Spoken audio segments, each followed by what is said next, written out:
2 दिवस झालेल्या मुसळधार पावसामुळे रत्नागिरी जिल्ह्यात अनेक ठिकाणी पूर परिस्थिती निर्माण झाली।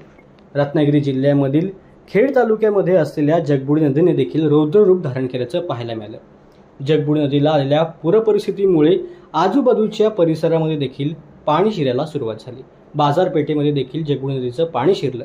त्याचमुळे गृहराज्यमंत्री योगेश कदम यांच्या आदेशानुसार आणि शिवसेना शहरप्रमुख खेड कुंदन सातपुते यांच्या मार्गदर्शनाखाली व्यापाऱ्यांसाठी आणि नागरिकांसाठी मदत कार्य शिवसेनेकडून राबवल्याचं पाहायला मिळालं।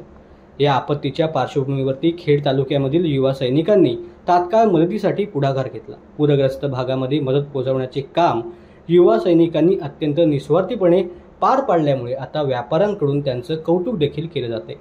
ह्या कामामध्ये सोहम अविटिया, युवराज मोरे, ओम घोडे, अथर्व कदम, हर्ष तिवटे, कृष्णा नावसारे, त्याचबरोबर निहार घोडे, पार्थ कोलुंके, मानस घोडे, रोहित यादव, मानस उपवाले, कौशल जाडकर, आर्यन खामकर आणि शुल्केंद्र काते यांनी नागरिकांसाठी मदत कार्य केल्याचं पाहायला मिळालं।